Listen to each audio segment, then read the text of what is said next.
let's turn to Revelation 14. See if we see a connection.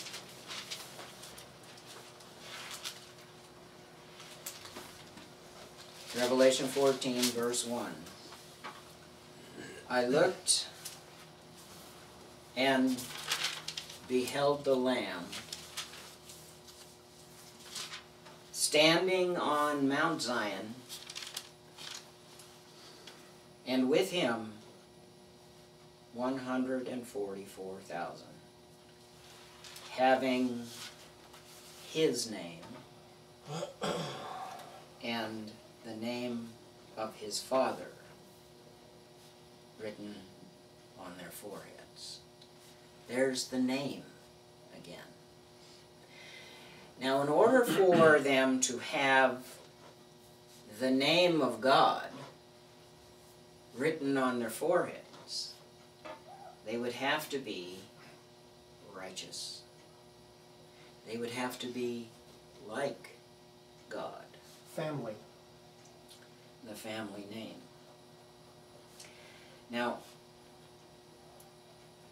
in the description of the 144,000,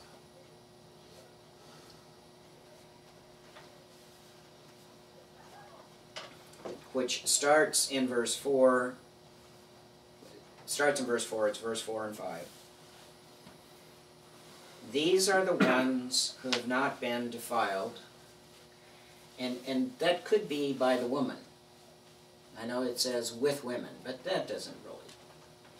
Because I believe that there are women who will be among the 144,000. Now, in the messages to the 7 assemblies that we start out in Revelation chapter 2 with, there is one message that talks about a woman.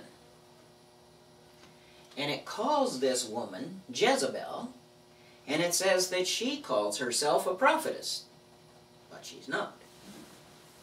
And it could very well be that this is a woman they have not defiled themselves with. These are the ones, and here's the key, because what we just read in Revelation 3, verse 4, is they walk with the Lamb in white, for they are worthy. And here in verse 4, we are told, these are the ones who follow the Lamb wherever he goes. There you go. So, we have the connection.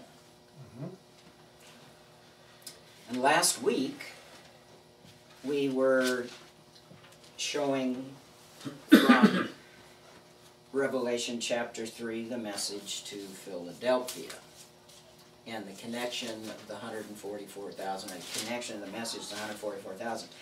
The message to Philadelphia is actually, appears to be, and I believe that it is, a message to these few people in Sardis.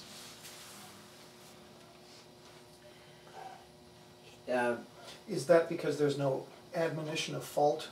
Well, it could be, because there isn't an admonition that I find this, though, I find this lacking, or there's something more that you need to do. It doesn't appear in Philadelphia like it does in most of the other ones. And to the angel of Philadelphia, or the messenger of the assembly in Philadelphia, write, he who is holy, who is true. And we see also the connection here. They will walk with me in white, for they are worthy.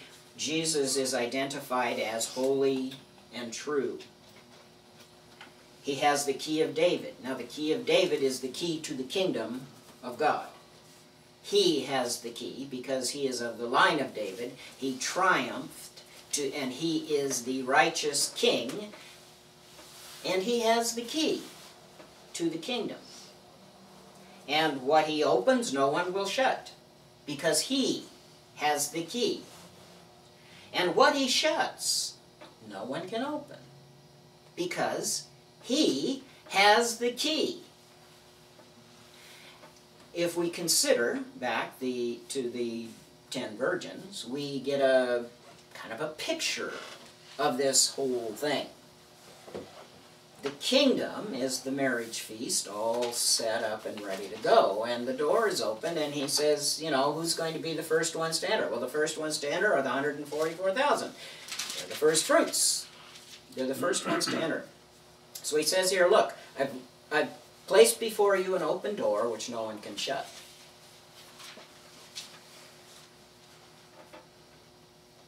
Yet, for 5 bridesmaids, the door is shut and locked,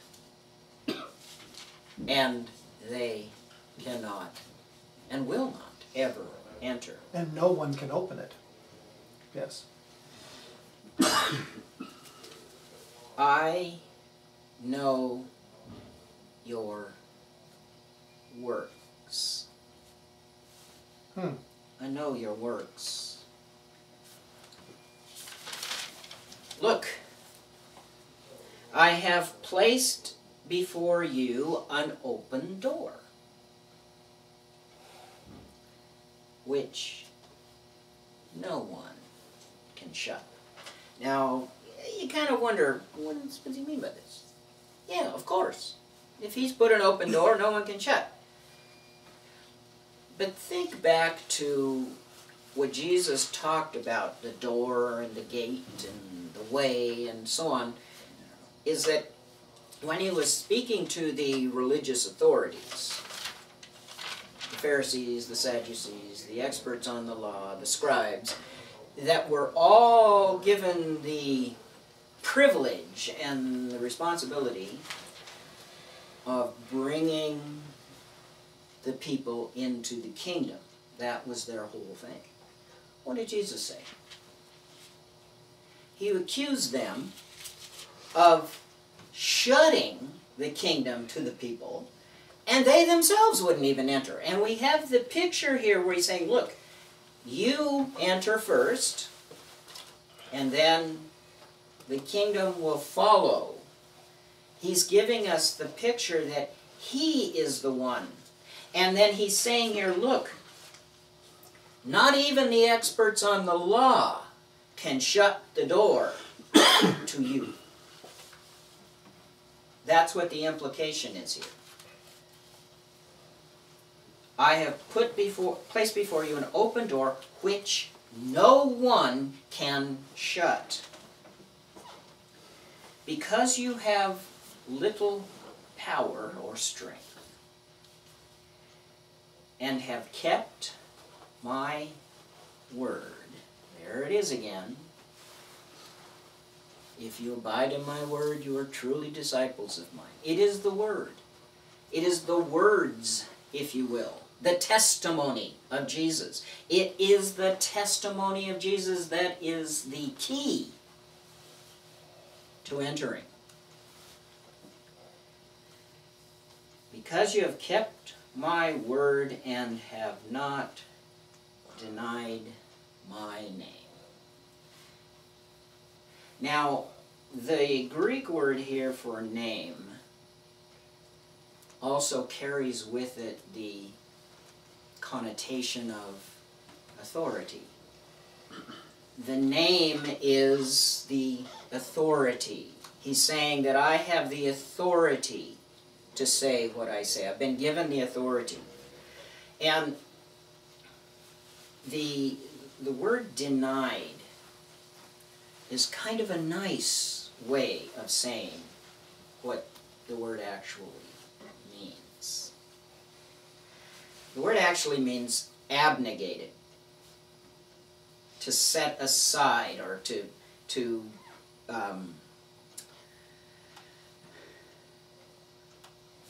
make of no value or no use, or in other words, rejected. Well, yeah, rejected, but even stronger than that.